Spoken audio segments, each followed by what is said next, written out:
Hey y'all, welcome over to Stand Fitness. Here we are, we're about to get some decline dumbbells. Right here on the decline bench. Going down. Decline works the lower chest down here to lift those up. So what we're gonna do is, it's real lightweight, it's only 60 pounds, so simultaneously is 120 pounds. Your lower chest is really strong. It's actually stronger than if you work in the mid chest or the upper chest. So you actually can lift more than what you think you can. So I'm going to try to max out on these and get a full set of them. And just watch the form that I'm doing. And we'll take it from there.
Alright, y'all saw that. I think I got about 15 or maybe 12. But I was twisting at the top.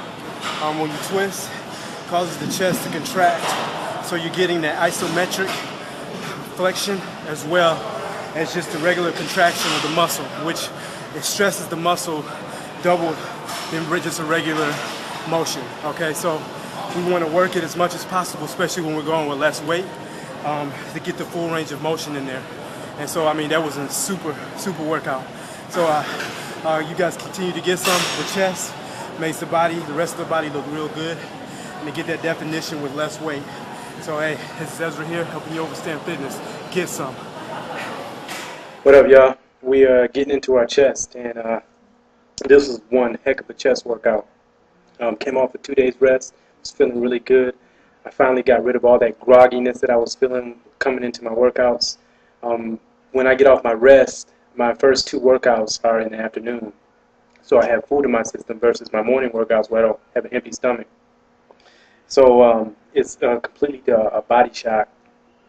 But anyhow, those body shocks constantly keep the body guessing. And when the body's guessing, it has to work.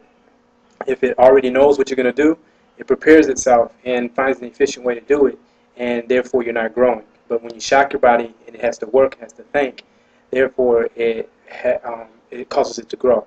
And that's what we want. We want growth, growth, growth. All right, so let's go ahead and get into it. Went ahead and I'm doing at least 5 minutes cardio to get my heart rate up. I found that once my heart rate is up at a certain rate, then I get into my workout. My level of intensity is much higher because the sweat's pumping, the blood is flowing, my body is warm.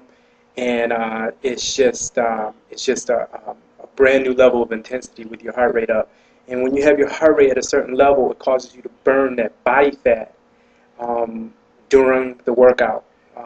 Body fat actually is consumed more with a steady heart rate versus just spiking heart rate up dropping it, spiking it up, dropping it. When you have that steady heart rate, that body fat, it gets burned.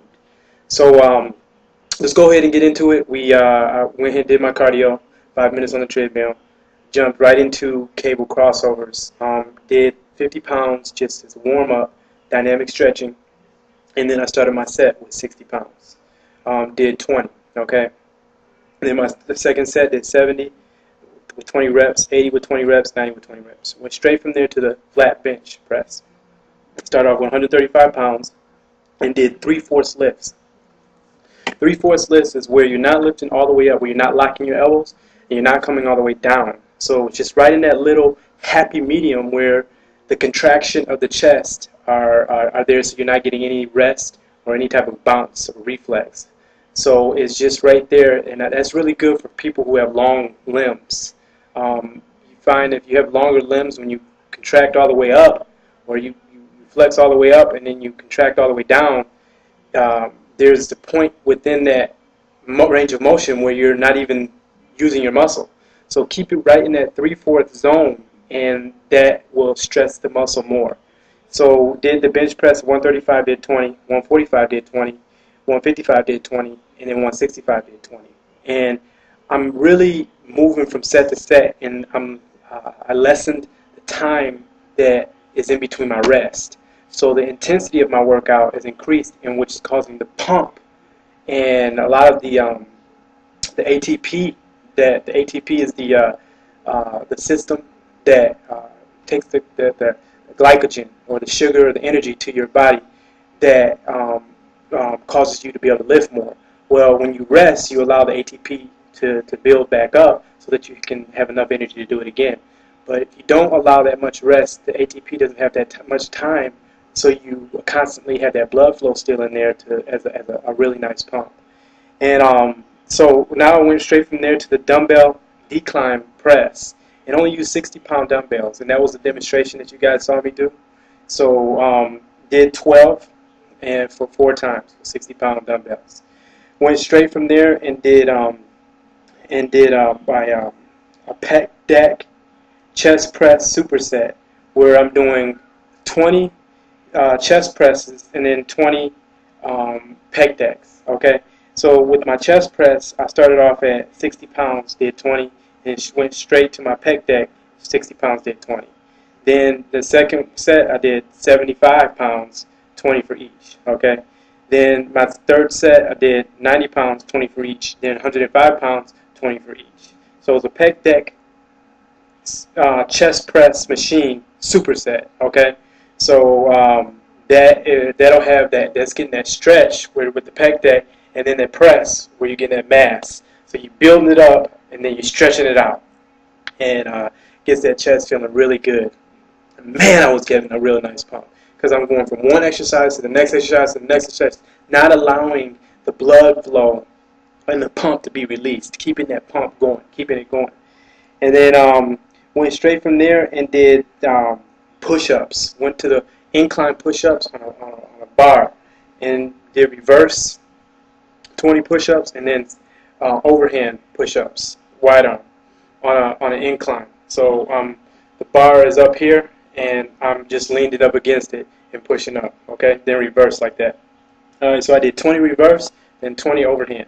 Then I did another 20 reverse, and then 20 overhand, okay? And then I did switch set, where you got one hand over and one hand under. And then you come down, pop yourself back up, and then switch the hands like this. So switch, switch, pop, switch, pop. So you're coming down, pop, switch. Coming down, pop, switch. Right on the bar. So those are push-ups where you're doing a switch set. Did 2 more sets of those, okay?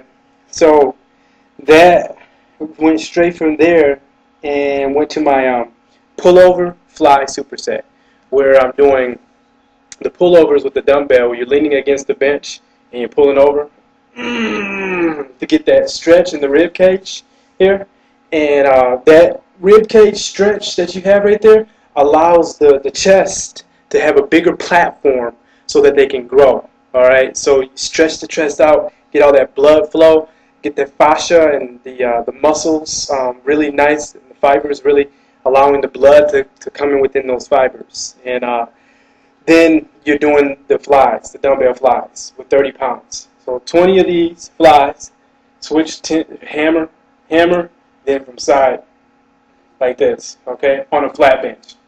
And then as soon as you get done with the flies, do the 20 pullovers with the 65-pound dumbbell. And that's one set. Do 4 of those. After you get done with that, we're finished. That's our workout. I knocked this workout, Jeremy and I did it in an hour and a half.